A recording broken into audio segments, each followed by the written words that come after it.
We've just cut that introduction in half and divide by 6. Accompanied by her fiance, a woman went to the Hyatt Hotel in downtown Boston to check it out as a wedding reception place. And they looked at the menu, ate some food, selected the china, pointed pictures of flowers. They said, let's do it. So it was about $24,000, and they had to pay half as a deposit, which they did on the spot. And several weeks later, the fiance got cold feet, pulled out of the engagement. She went back to the hotel. This is a true story. I feel like a joke is coming, but she went back to, it's not Sunday morning, went back to the hotel, and they were very, very sympathetic, but the manageress said, honey, you have 2 choices. Lose your deposit or have a party. And so she said, you know what, I'm going to host a party for the Down and Outers in Boston. In 1990, that hotel had guests they'd never seen before. I love how she changed the menu to boneless chicken in honor of her husband.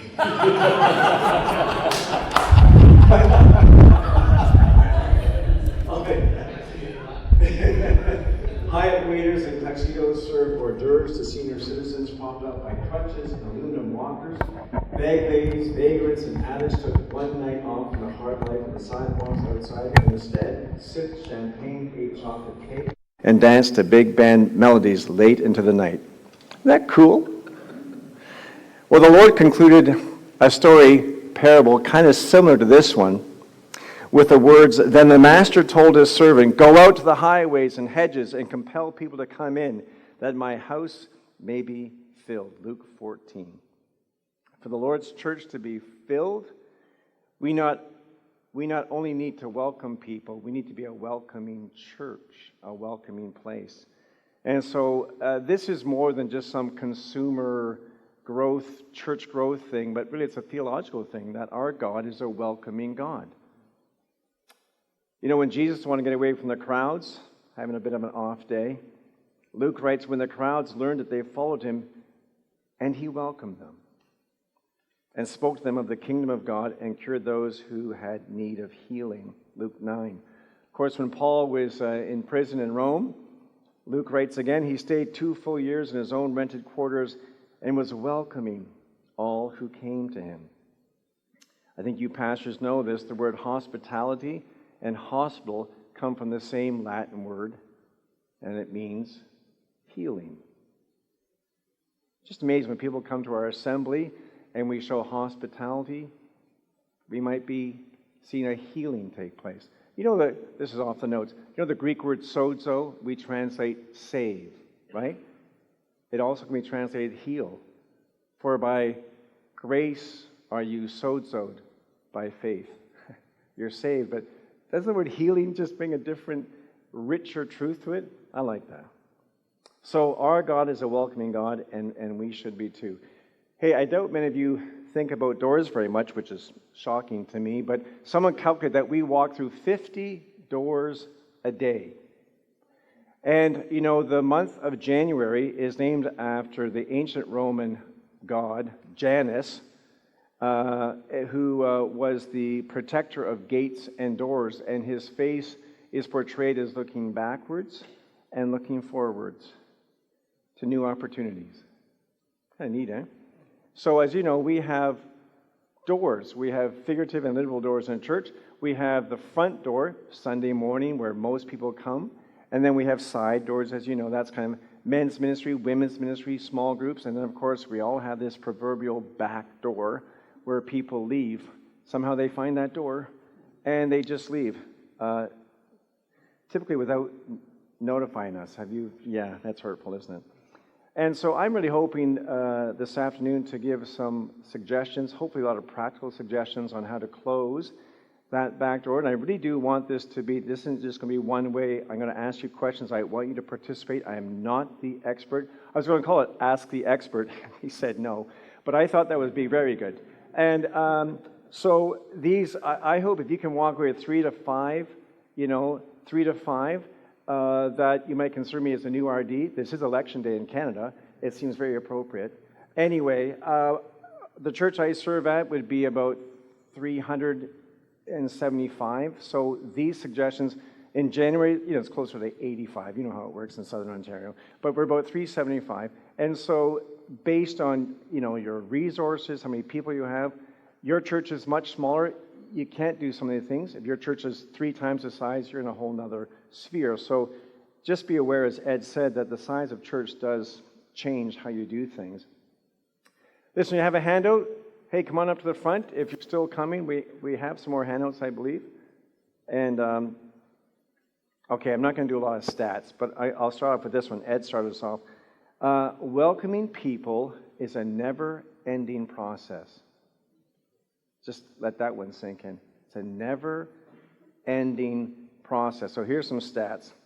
Research states that churches must keep 15% of its first-time guests to experience a minimal growth rate of 5% a year, since on average, churches lose 10% of its attendees each year. And you're going to say, what? I get it.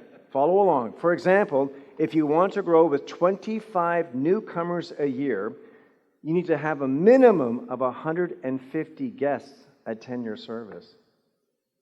Wow. You need a lot of people coming, so a few will stay. Don't get lost in the stats, just catch the theme. You need a lot of people coming, so a few will stay. People aren't looking for a friendly church, they're looking for friends. You know that. They're looking for friends. And so we're all caught because we're not a dating service. I can't make people like you. We hope that it will happen. We hope there's enough going on. And maybe you've all thought about this too, what are the little things that we need to do to attract people? And if we stop doing that, will that change anything? Probably not. But really, I think it takes us doing a lot of little things consistently well. And so, yes, if you don't do that well, stop doing it. It's okay. The place won't crumble. But over time, we just keep tapping the wheel and doing some good things. The whole service is the message, not just the message.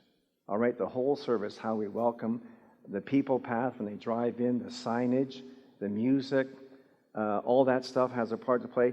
I do have a lot of practical little quickie things to go through, but I do want to stop and ask for your input because you will have much more to add than I do. So please be prepared to do that.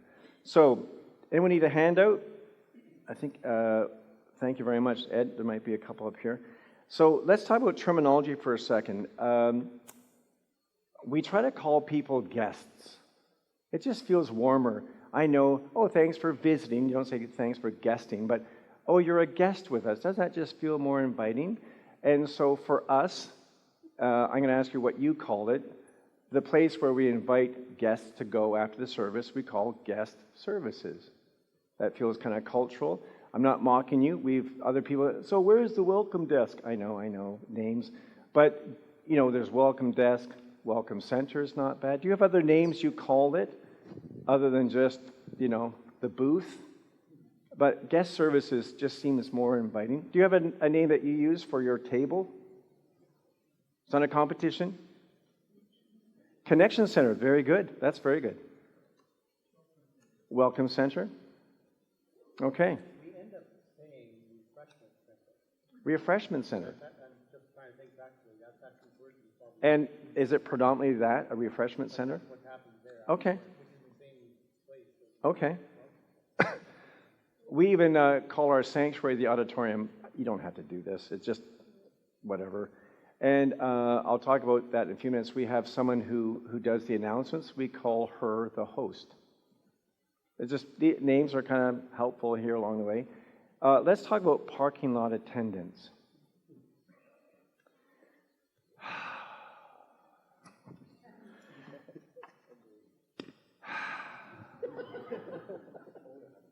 Oh, to have a parking lot attendant.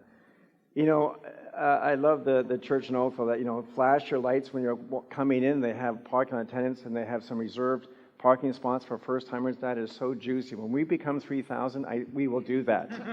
I will pay people, but, nope. I can't get my guys to not be grouchy and grumbly, right? But it would be so nice if parking lot attendants could at least just say hello. And in French. I mean, just it doesn't matter. I'll take it. Bonjour. But do you have any suggestions for a parking lot? Do you have some that know what to say? Please.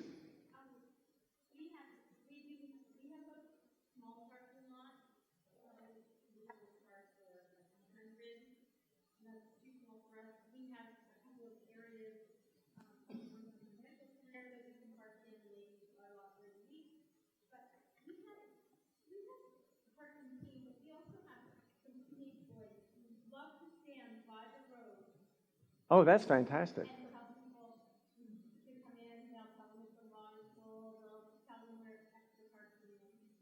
And off to drive the cars themselves.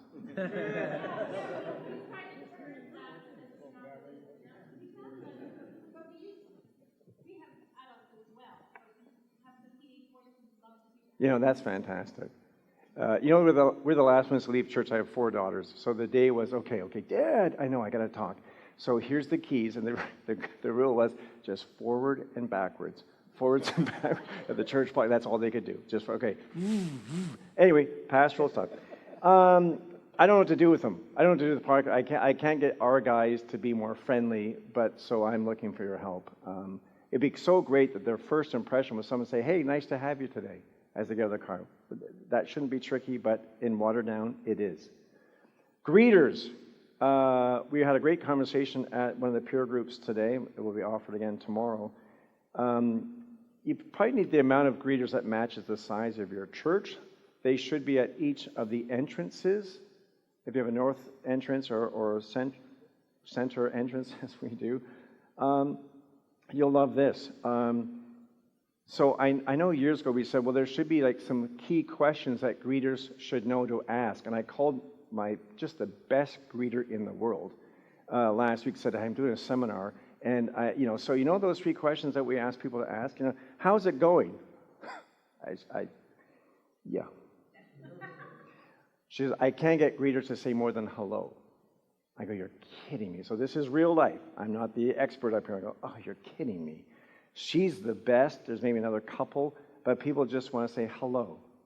So is our church like your church? But what would be a key question or 2 that either your greeters do or you would like them to say? I'm just curious. What would be a key 2 or 3 questions or way to ask? Do you have some? Go ahead. Can I just say one thing about what they shouldn't say, because it's got a lot of feedback? When they say, why are you here? How is it you're here? We've heard people like, well, do you not want us here? Oh, you're kidding. Do not say that. Thank you. Good call. Thank you. Is this your first visit? Very nice. I've been here 100 times. Didn't you see me last time? That's been the response I've got. What has it been? I've been coming for 2 years. Yeah. No, I've heard that too. Barry, you said something? Yeah. That's a very good one. How long have you been attending? Okay. Oh, that's very nice. Do you guys want to be greeters at our church? Because we're looking for quite a few. They can't. So the one I personally use pretty much every time, have you been to a Baptist church before? For me, that just opens the door. I get the whole, well, no, I've never, no, this is my first time. No, I grew up Presbyterian. I get the whole history, which is exactly what I want to know. And so have you been to a Baptist church before? But I do like, have we met before? Because maybe you have. But so that's mine. Is there anyone here you know? That's kind of nice so that the greeter can help them find who they're with. But these are helpful. I'd love to tell you that our greeters do it wonderfully. They don't. They might be very pleasant, but my head greeter, I'm stuck with what I'm stuck with. I personally, now she's very good, so she'll say, Ron and Brenda are here. You'll be meeting them. I said, okay, so I'll write down their name. But after I meet Ron and Brenda, they don't know this, I write their names on a piece of paper in my Bible. And so I look at that next Sunday, and if I have to write down tall, dark, handsome, I have 4 daughters, okay? So always, always looking. But you know what? And so it's worth gold. Because they go, you're so good with names. I'm not. That's why I write them down. But that's a big seller for when they come back next week. I wish greeters would do the same. But of course, they rotate. They're on once a month. And so anyway. But I just find that really helpful to write their names down. And I have a list, and I update it every once in a while. We were talking about this in the other peer group thing. We have lanyards. Have you found another thing to use, or do your people not want to be identified because it looks more, natural, organic than, oh, there's someone who's supposed to say hello, and I understand that. Do you all have markings? Hi, my name's Bob. Lanyards or nothing, and for a reason? Name tags? Okay. Oh, I gave you one. Okay. Any other approach?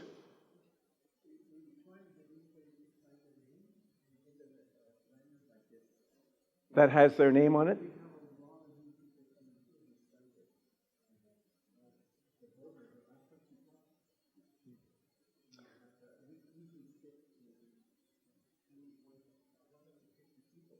Wow. Okay, to have a name, I'm going to say name on a lanyard. Okay. Keep going. We were, what church did we hear today that how can I help you? Now, I'm not against it. I'm just saying that's going another level than being a greeter. Just to be honest, okay? That's a little bit of a bigger church. And again, like a church like this, how can I help you? That's a great thing. It might not match your size of church or the size of church I'm at either. That's requiring, honestly, training and all that stuff. But so just to be a pleasant greeter. Any other things? So lanyards or name tags or... Oh, yes. Totally. I have one greeter who will do that. More so after the service. If she finds out, you're in a dentistry, then she'll make an appointment and then... Like, for instance, come from another country. Oh, that'd be very, very helpful. Very, very helpful. Or to escort them downstairs to where the children's ministry is, right? Someone should be escorted downstairs to meet the children's director or a key volunteer down there. I'm just jumping all over the place. A few years ago, a Michigan man was given 2 citations for parking in a no parking zone. And then I think it was like 2 days of that, and then a very nice pedestrian called the police because they saw a man in a car, and they came and found out he'd been dead for 3 days. That's true. And so he'd been given those tickets while he was in the car. They put it on his dashboard. And I say that now because I want to talk about ushers. And because I sometimes see a parallel. We actually had a team of ushers that would form a circle and hold all the bulletins. And, catch me if you can. And it would just do this. Like, seriously, it was just really bad. They were confronted, 2 of them left the church over that. But we've done much better.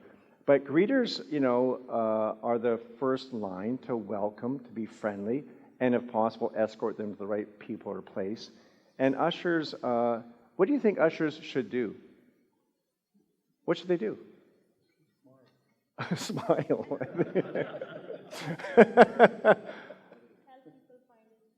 Find space. Certainly when people are standing and singing, good luck, right? And on those high days, right? Yes, to actually, escort them to a place to sit, wonderful, if they want that. Yes? Maybe even ask the preference if you want to sit near the front or the back. Very good. They're just coming in. They don't want to sit in the front. No. Exactly. Ask them. Can you hear, by the way, let me repeat these things? Ask them where they might want to sit. End of the row, front, back. Go ahead. I come from a really small church, so when we get new people coming in, I say to them, well, this is a very family-oriented area, and everybody here really wants to meet you, so make sure to go around, and even if you just spend 1 minute with each person, try to meet as many people as you can to just say hello. Wow. And Well done. It's surprising how well that works. But it's small, right? For like 30 or 40 people. I'm not, there's big churches and small churches. I know that people tend to criticize the super large churches, but I can also say small churches can be just as unfriendly. I was at a Baptist church, actually, up north on holidays. I'm in the second row. I can hear the coffee, popping. There's like 80 people. And after the service, they all come up to the front, and turn left to go get their coffee. I'm welcoming them to their own church. Hey, how long have you been here? I'm sitting there. They're going, oh, yeah, how long? Oh, that's great. Like a church of 80. I was at another church that I grew up in, a United Church, and I was there a few summers ago. And she spoke about hospitality, and then they had some ice cream in the fellowship hall after, and not one person talked to me who didn't know me from childhood. And I was like, I was the only one under 75, like you'd think. But so different size churches, a friendly church, any size church can be unfriendly. So don't if I say anything about the big churches, they're just better organized at being friendly. That's probably some truth in that. Okay, what am I talking about again? Oh, okay, thank you very much. Yeah, so it'd be nice if how about they hand out, we call our bulletins a news feed, just to give it a more pop. So they hand out the news feeds. Hopefully we'll escort people. It'd be nice if they could say, have you been here before? Do you know anybody? It'd be nice for another round of, oh, so nice, have you been to a Baptist church? Why? Whatever you want. Just, it'd be nice to have a conversation, but, yep, talking about real life here. Okay, pre-service connection. As a pastor, I like to mill about for 10 minutes, and I'm looking for those new people in the auditorium. It's just going to be one more connection point. Most people, as you know, have already watched your services before they show up. So if you're the pastor, they've seen you, they've heard you. So it's a chance for you to introduce yourself and be gracious to them. As I said to you, I write down their names when they're not looking. I let them know I'll be at the center doors after the service, or I'll be at the north doors after the service if you'd like to chat, just to help direct them to that. At our leadership team meeting, we meet every month, and so I say to my elders team every time, who's new in your neighborhood? One guy honestly said, well, Bob and Linda, they just moved. They were down the street. No, I mean in your part of the church. Like, who's new in your neighborhood? I know some churches, they actually encourage the leadership team to purposely sit one on the left side, one in the center, one on the right side, and so that really this becomes their little neighborhood. Like, not literally, but their neighborhood. But every elder, okay, who's new in your neighborhood? And they have to have a name. Because I say, you got to tell your spouse, you know what, you're working for 25 minutes after church.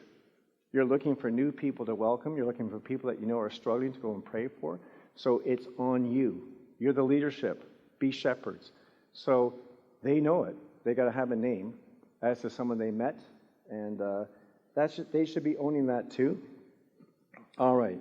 Any comment about that? You want to get out early? Do you want to get out early? What time does this go till? 3:15. You mean if we ask that at church? No. I always think it's kind of nice in the congregation that the pastor end at the same time. Don't you find that's kind of a nice, good, we finish together. Because sometimes, yeah. Anyway, what do you think about, branding, that concept about branding? I know you know this, but your church advertises it, advertises whether you know it or not. It doesn't. We took our thing on the newspaper years ago. Like, it wasn't worth the money. All welcome. Yeah, I know. We took it out. We're on Facebook, Instagram, obviously a website. But we advertise. Please don't put little signs, scotch taped to your glass windows on the doors. Please don't do that. That just, buy the proper stands that have, some announcements, things. Make sure someone checks your bulletin, or in our case, a news feed for spelling stuff. I know only 20% of the people care about English, but it's nice not to offend them. I'm an English geek. Anyone else? It's a lonely life, isn't it? Yeah. An English. What did I say?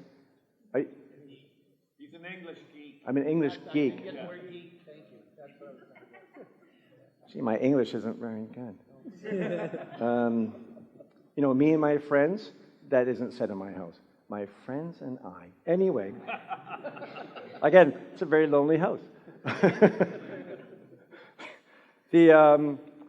I must say, Forward Baptist in Cambridge has a whole, I stole it years ago, like 15 pages, to standardize, font size, logo, same terminology.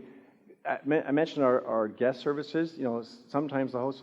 So if you want to stop by the guest table, worship, we changed the word life. It used to be called growth groups, which sounds like a medical thing to me. But, we had growth groups. We changed it 10 years ago to life groups.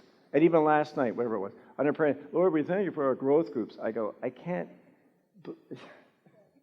No, I feel, believe me. So I get it, but words are important, but it takes a long time to get those through some people. Okay, let's talk about service. In fact, okay, I will. I laugh because I checked our website. It's going to tell you it's nice to have a thing called what to expect. When they come to your church, so just one of the tabs, drop it down, well, how we dress, whatever, just the feeling. And I went to check it out.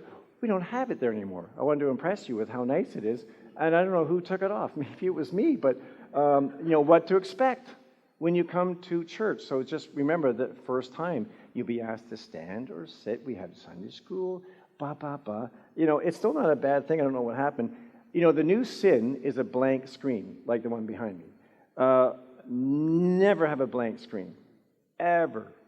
So from the moment they walk in the auditorium, notice I didn't say sanctuary, there's pre-service slides.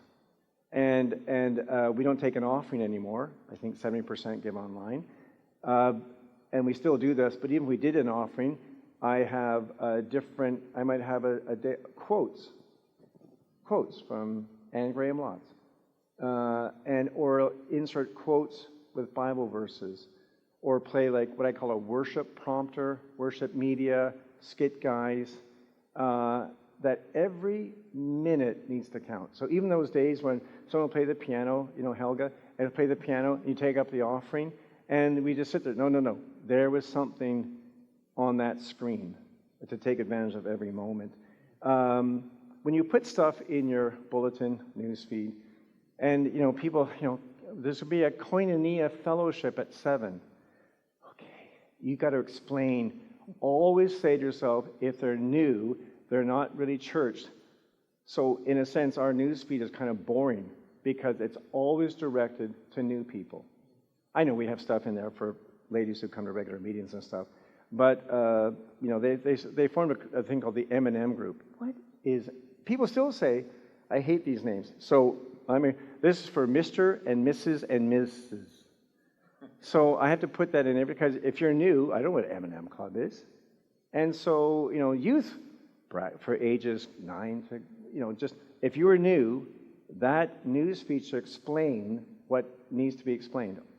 It's standard. I know it's annoying, but platform announcements, do you do platform announcements? Do most of you do that? Platform announcement? The luxury of a church this size that, go to the Welcome Center and all that stuff, but I try so hard to limit, other than the Welcome Connection book, which we pass down, is like 3. Very hard to do that. But there's always a different slide for each announcement. Okay, so those announcements, I'm jumping all over the place. And so we have, thanks to you, I have 6 different hosts, and they're all women. And I purposely choose that because in a complementarian church, and people come from different backgrounds, can I say this? It gives the impression it's not just a male-driven church, so it helps to give more women on the platform. And they're 30 to 70s-year-olds. I can't even say that. I'm an English man. But and anytime you have someone on the platform on the screen, so is their name. We're going to have elder scripture. Mark Victor, elder. Janice. Taylor Swift doesn't go through this. Anyway, she told me. So anyway, always a name on the screen. The name of the elder, might even say my name. I never look over. Pastor Bill. You're always mindful of that first-time person and kind of new to church. And so makes them feel like they're included. And don't ever say, so if you want to go to the ladies, fine. See Joan afterwards. Don't ever do that. Joan will be at guest services if you'd like to talk to her. Or speak to the attendant at guest services to sign up for the car rally. Don't have them go looking for Joan, right? So you just keep thinking about the person who's new, and they feel, okay, I'm invited in all the time, as opposed to, oh, it's a club meeting. I don't know the club members. Just keep doing that. Bill, sorry. Go ahead, don't apologize. So, congregational prayer, Grant Hallett, elder. You're saying that would be on the screen with you saying. Yeah, when he comes up, it would just say Mark Victor, elder. And every person that's speaking. Yep. Probably only 4. The host, the elder. We had a presentation on our finances. Lynn Hulse, finance chair. She's introduced, but when she comes up, her name's just in the bottom left. It's just a sweet way, because no one's reading our bulletins. Have you found that out? So it just keeps on keeping people in the moment. I forgot something that we had said. I think once a month or so, it's name tag Sunday. So people come in, and write their name. That's not a bad thing. That's not a bad idea, just so that we see their name. Again, I think I'm jumping all over the place here. Am I? I should look at my notes. Wow, those are good notes. Anyway, you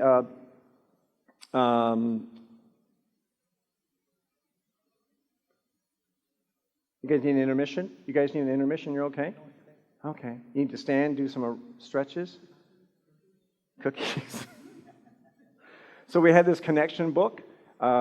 I think we're going to update it, but we pass it down. Do you all do that? Do you have something like a connection book? We called it used to be called like a friendship book, guest book, but now connection. And so your contact information, and at one point, we didn't even ask for their phone number. If they're kind of new, they don't want to give that away. Just email. Interesting, huh? And don't ask for all their names of kids, just because they'll get a phone call. And that's when, you have kids. So it's a very, here's how you can get involved. Here's, prayer requests that you can put down. And so we pass it down the row, and then our office administrator will send me a list of if they seem to be new. If they give us an email, I'll write them a note. Steve Adams, bless his heart, at Forward Baptist said to me, he would call people on Sunday afternoons for an hour. Any new person. Church of 1,200. I go, wow, that's impressive. That's impressive. So anyway, we try to use those connection books for some kind of future contact. Isn't always tricky, again, a church our size. It's easier. In fact, you have to do this if you're a smaller church. You better mention everyone's anniversary and birthday and engagement, right? For sure. You get to be a monster church, you can't get near that. So we're in that mid-sized thing. So from time to time, at the end of the service, selectively, you know what? So-and-so, Funleo, just became a Canadian citizen. Mark, stand up. Mark just ran in the Boston Marathon. Those are family touches. And so, we're not the small church where everyone knows everyone's name and birthday and all that. But you still need to kind of give the impression that we are. That we're still, it's not just slick city up there. Compared to where they're coming from, I'm like, wow. Everything, the music keeps playing when the person comes up on the platform. You find those little touches. My favorite one at Springbell, Gerda. Used to play the piano in her younger years. She was getting close to 90. Just a lovely, lovely German lady. I went back to, when I go to visit her apartment, I was in Berlin. It was the stories, the Nazis came and took her out of her baking shop. She had it just goes on. Anyway, when she turned 90, I had said to the staff, let's have her play the offertory. Wow. That was moving. What did it cost us?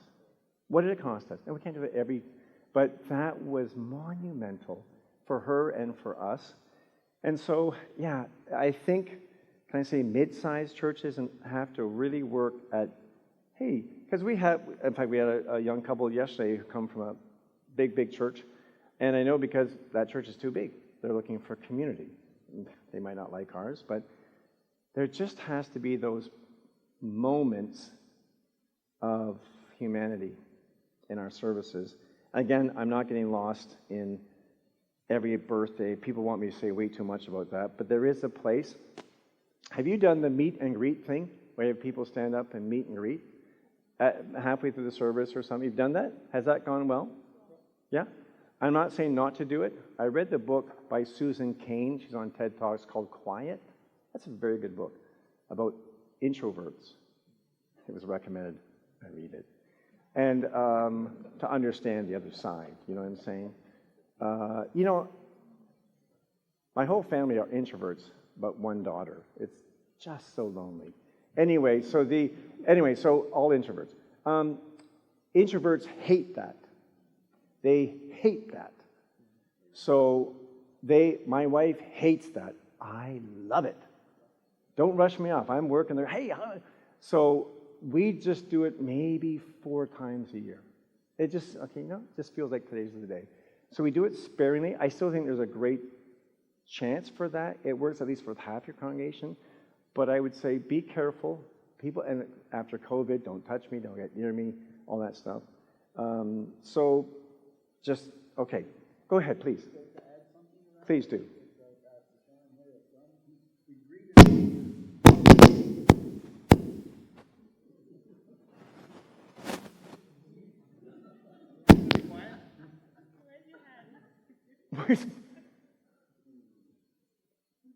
We're now, the shock is past. Go ahead. We have people, and I think most churches do, people coming from different nationalities. Yeah, good point. In a different language.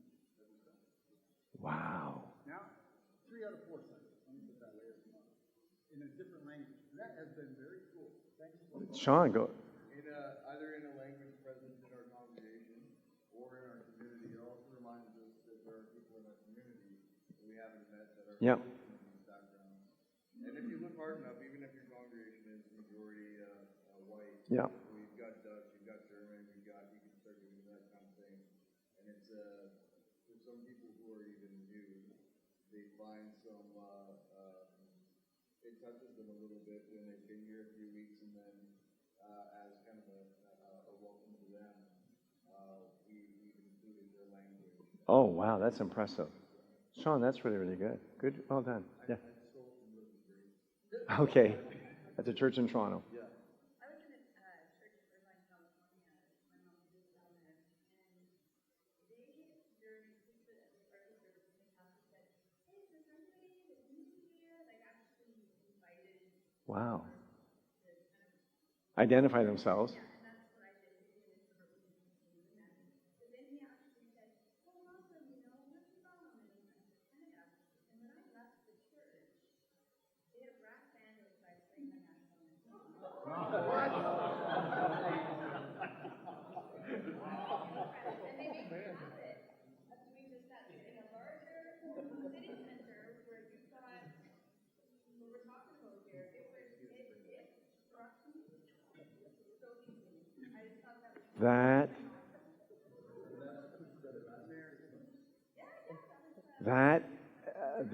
That's super impressive. Super impressive. Wow. Wow. Okay. Beat that. Here's a mug, Speaking now of guest gifts, I want to say a couple things. We did it years ago. I don't know why, but it seemed like the popular thing to do. We had a little, I had a cup with chocolates. How sweet of you to come. Yeah. And then we stopped doing it. And there's a new discussion about reintroducing that. Again, we haven't done it in 12 years.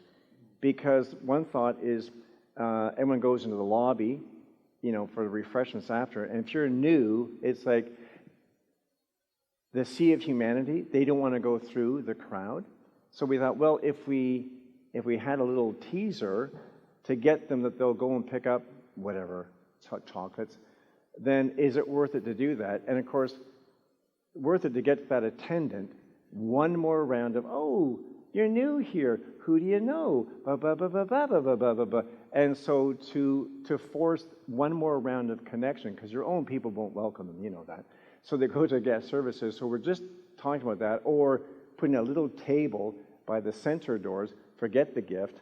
And so you've got your regular people going to the lobby, but those who leave to the center doors, where I tend to stand because they don't want to hang around, there's one more little table there for something. But so that's how we've thought it through. But tell me, if you've done guest gifts, what have you done? And I don't mean this sarcastically. What was your reason for doing it? And I don't mean that critically. What was your reason to do that? And did it work? Go ahead, Pete. We did one of those things. We had a brother who he wrote the bulletins all the time. Yeah. And everybody knew Johan was, that's what he did. Johan passed away.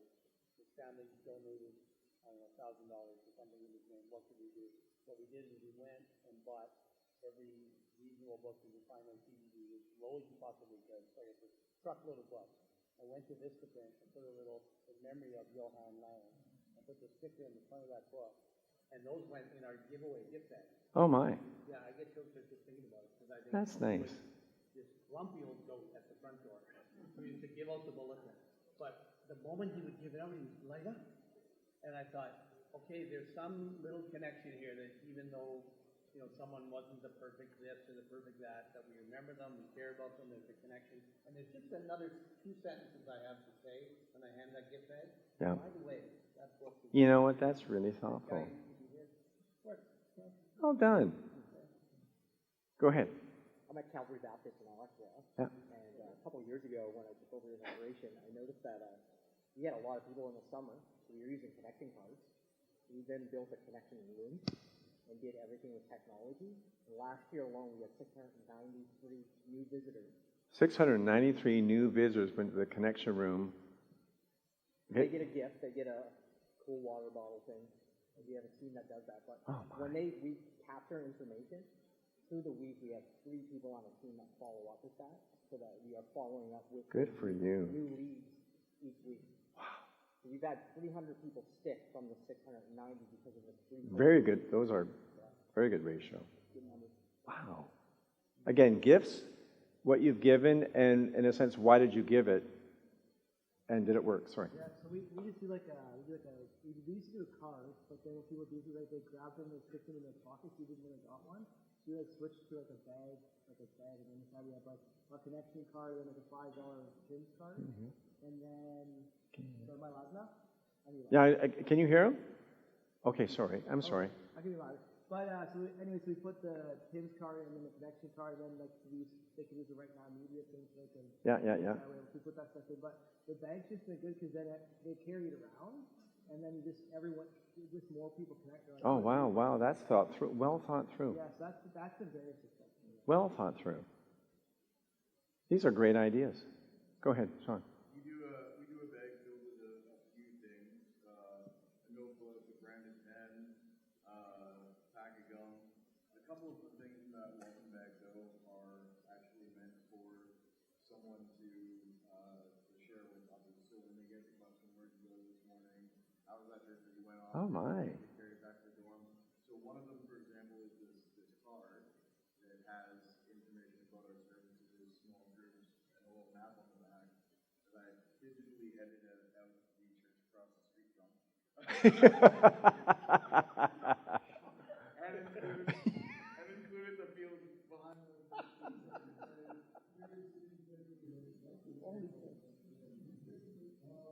But this is meant so you.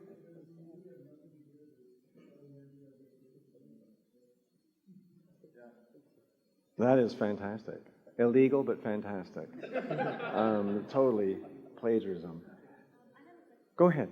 Has anyone ever given out coffee shop gift cards? Yes, coffee shop gift cards. I know of a church in Hamilton that does, and they put a little personal note and a gift card. That's very good too. We haven't done it. No. I've gone to a church that did it, and it was pretty cool. As a student, I appreciated that. Hey,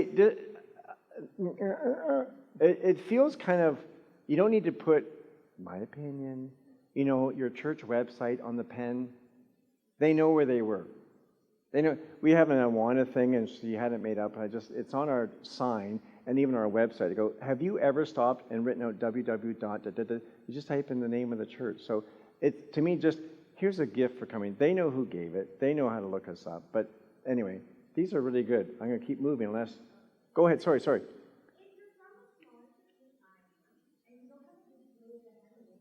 Yeah. Oh.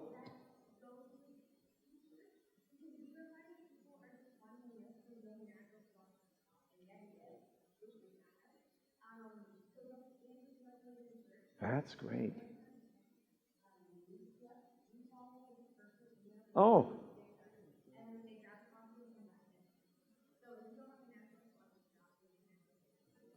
Really good.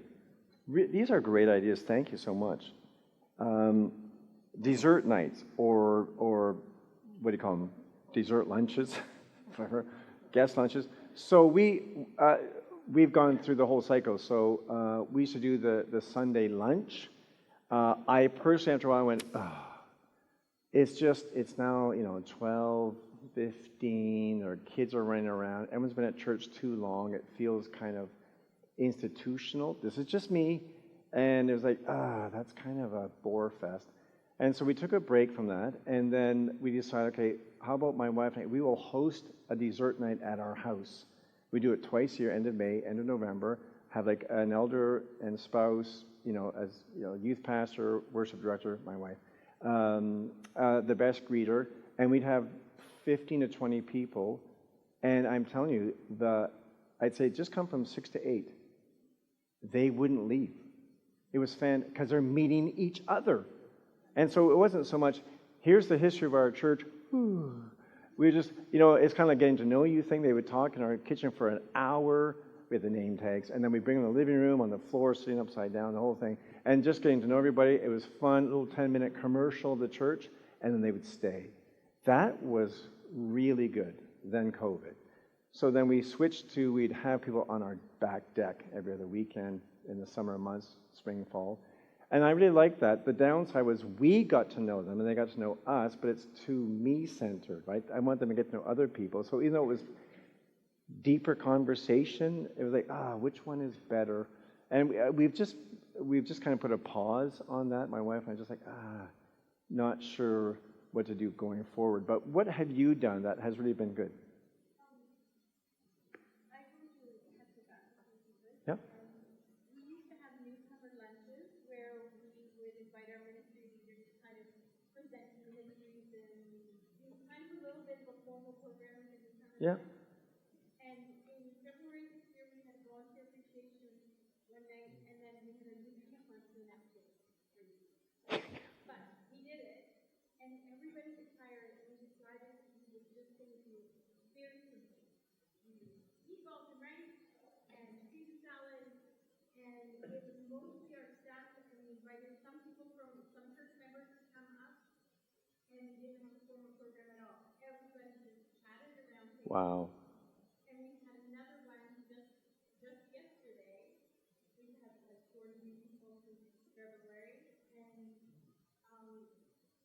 that's what we want to get. We want to know what are they looking for spiritually? Like, are they in the Wow.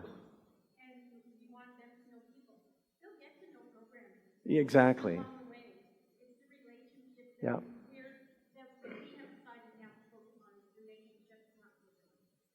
Super nice. Super.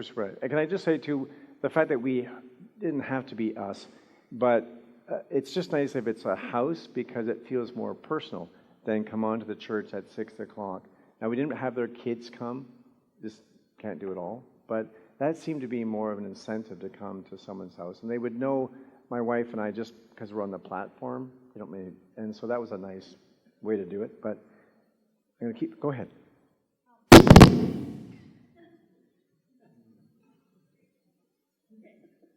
my church. This part of the shtick. This is part of the shtick. Yeah. We haven't really launched it, but we are in the process and we are taking steps to do it.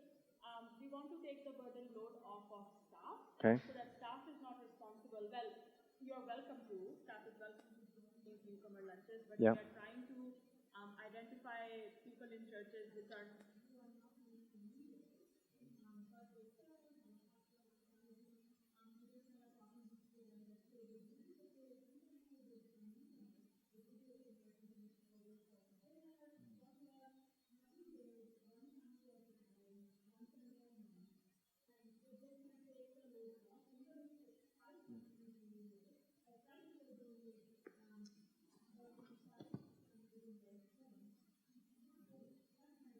like an awesome thing. So we are not there yet, but we have started. That's a very good idea. That's a very, very good idea. Is my mic still on? Thank you. Very good idea. I like that. Very good. Church directories. Do you do them? And you can do the online directory. And we did that sort of near the end of COVID because when people, are always masked, and so we went to the online. I'm not sure a lot of young families took advantage of that, but that wasn't a bad idea. We do 2 directories a year and change up. I have found that helpful. I know some people go, you don't need to. So we even tested it, said, okay, whatever we used to make, I don't know, I'm making 150 copies, let's say. We said, okay, well, let's just make 110. And they were still all gone. Because we weren't sure if you're like, we don't need them anymore. They all get each other's text in 5 minutes, the young families. But nope, people still like it. So I'm happy to help promote connection. We certainly need it as leaders, right? But we have found that to be a helpful thing to do in-house. Any comment on that? Any pushback? Go ahead. Oh, you said is there any pushback? We have revolts against this directory. Is that right? Privacy, Okay.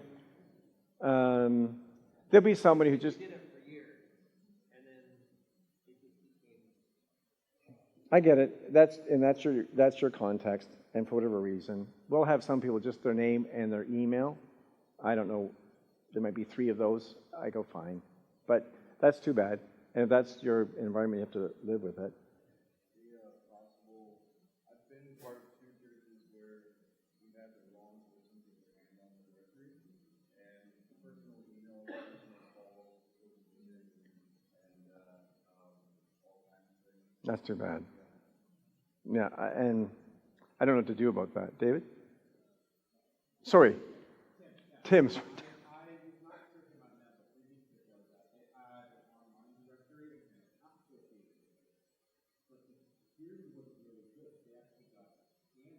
Oh my goodness.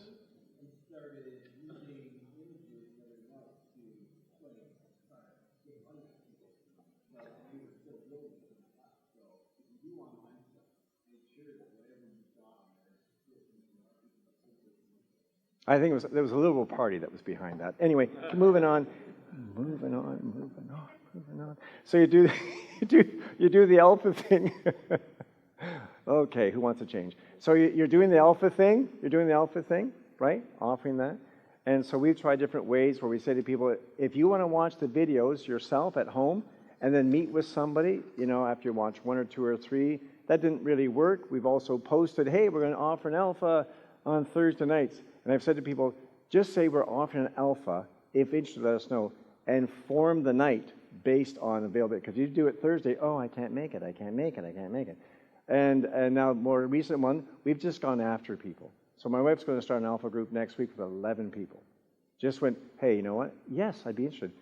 We just tapped the shoulders. We didn't put it in the bulletin. So we don't do the dinner. We did that once just because it's too costly, too much machinery to have the dinner and a movie. So we stopped doing that. But have you found Alpha or what's the other one?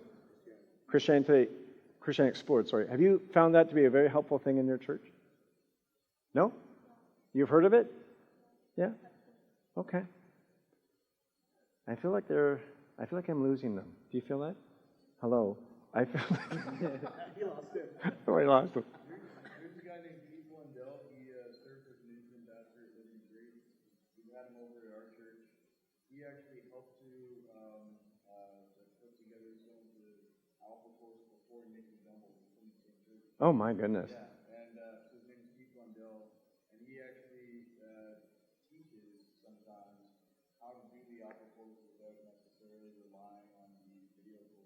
Oh, wow. That enables him to, he says, I can invite 2 or 3 people to go out for dinner with me and do alcohol.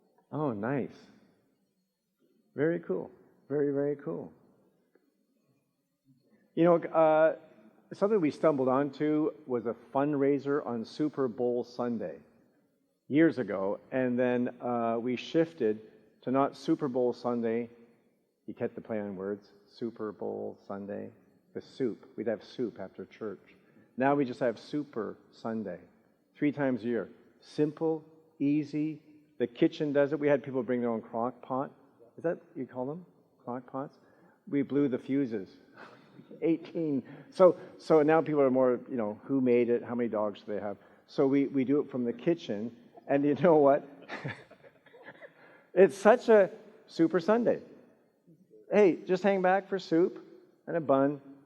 You know what? We have some tables set up, but it's more just that you can just kind of mingle around. What a simple way, not impromptu, but not a big ticket sale, like Super Sunday. Steal that idea. That's been just a great little extra round for community building. And then we have a wonderful team that love to cook, so we do Pancake Tuesday now. And it's, sorry? 375-ish.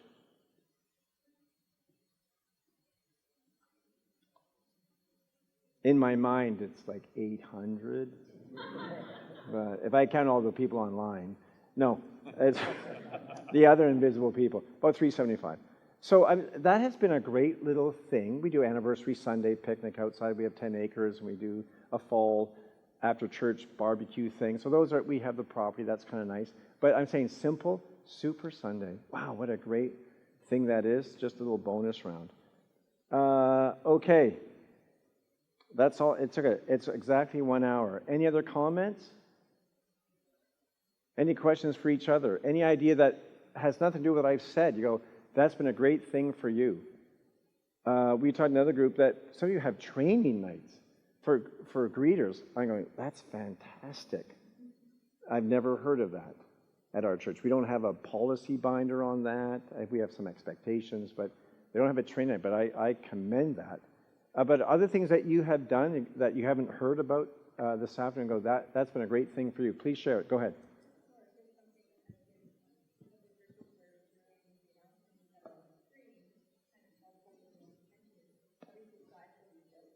Oh, my goodness.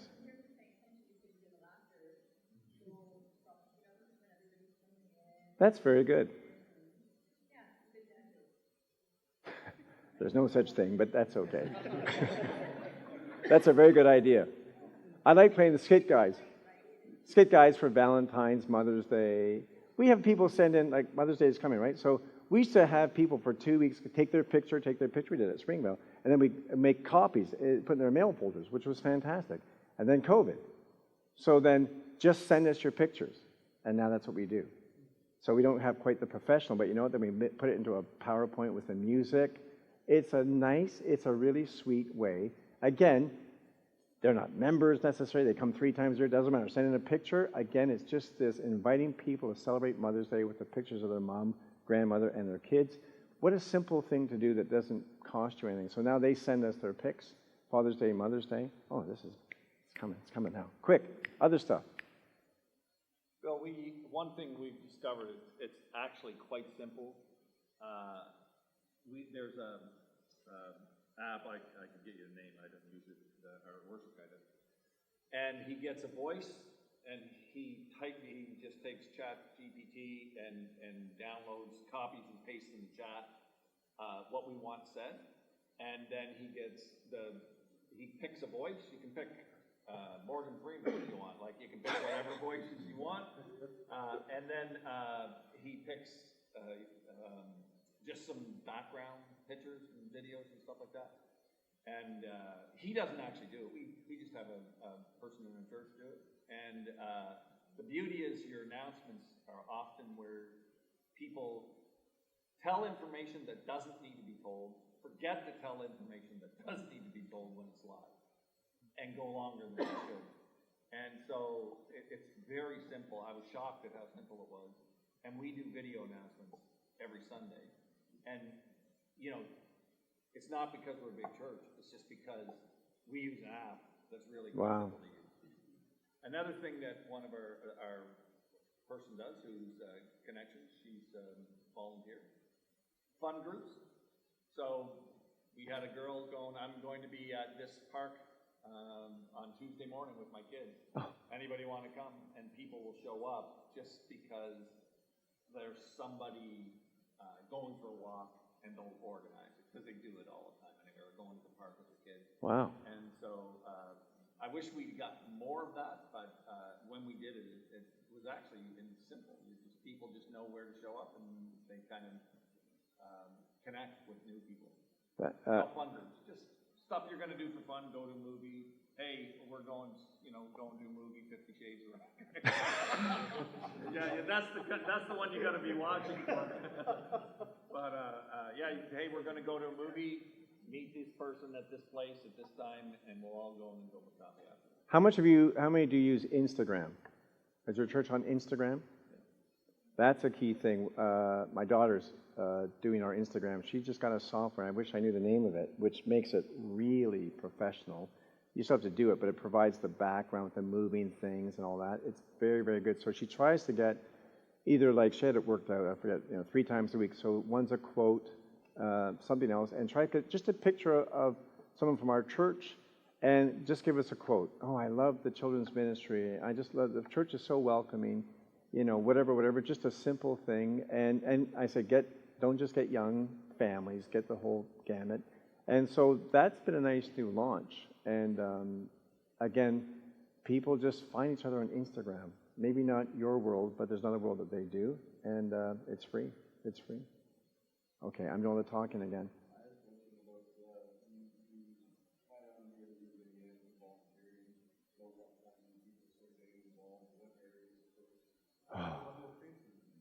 Why did I skip that? I know why. Yeah, we struggled like many churches, and particularly Baptist. You couldn't do anything unless you were a member. Do you remember those days? You couldn't do anything.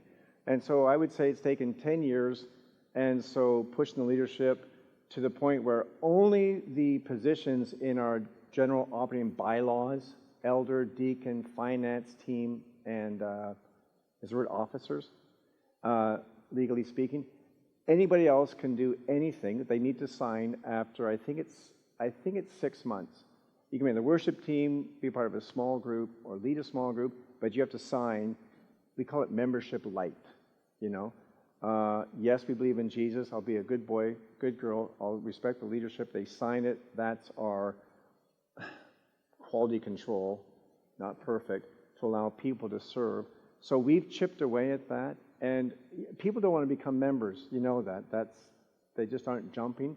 Or they go, well, they come to us from Christian Reform. They don't want to get baptized again. So, but they're good people. So we have some great people serving who love the Lord but don't want to do the Baptist thing, or their husband doesn't come to church, so he doesn't want to become a member, whatever it is, so they can serve with that membership light. So that's what we do. Go ahead. So does this mean that you allow people to serve, and then after 6 months you ask them to make a faith commitment? Or No, then they have to. I feel like then they have to fill out that form. Okay. So we'll let them float for a while to test us out, and you can say that's wrong. That's fine. But then, okay, now you need to sign in. So they're serving? Yep. Now they're not teaching Sunday school. Okay, they're a tech guy. They're playing drums. They're in the nursery. So we're not reckless on that. But it's allowing people to come in. My wife had a worship director, so she has a special Easter thing and Christmas thing. So there are people there who are church friendly. It's a great side door into the church. It's like a big small group. They get connected, they're doing something together, and then they sign in. So not a perfect system. I'm just saying that's how we've tried to get people involved, not trying to let non-Christians take over or something. But anyway, that's a really good question. Okay, you know what? You were going to say something, were you? Okay, 3 minutes. Okay. Do you do something different? Please. Ours isn't the only way. Go ahead. We have a couple of volunteer avenues where it's kind of like what you're saying, you're not really rep ministry teaching kind of thing, but we do require that we pledge coming back. Sure. We spend a little bit of time talking. Okay. Walking through, do they understand what it is to serve and really Good for you. Good for you. you know, plug them for, hey, what's your understanding of membership? And then Okay, good for you. they gain traction and do a similar follow-up. Good for you. Go ahead. I was just saying, what we try to do is when we do our like get to meet you thing, we literally let people then just like you can actually start being involved in the connection team like next week if you've only been here for a month. So it's a good way to get to know people, and so like as a result of that, like we went from like 10 people to like 30. Oh, wow. We just recruited a volunteer coordinator. Steve Adams will sing that song all the time. Get a volunteer coordinator. And my guess is what we're going to try to do then, I'm going to make this up, we're going to have 3 sign-in Sundays.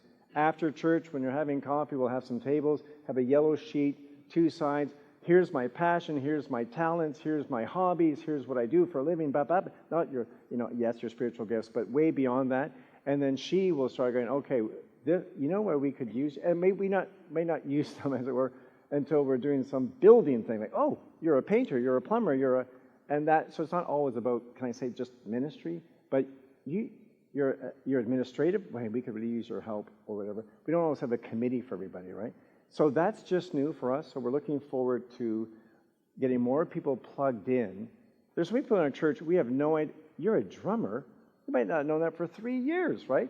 Or whatever you have that, you're artistic, you love to paint, maybe we can use them in some Sunday school thing, some mural, anyway. So that's new for us, and thrilled to see what awaits. Okay, time is up. Thank you for enduring this. And as I said, I hope if you leave with 3 to 5 new ideas, I am thrilled. So Father God, bless us as we try to expand your kingdom. Lead us and shepherd us, we pray, because of Jesus. Amen. God bless. Thanks, Bill. Thank you.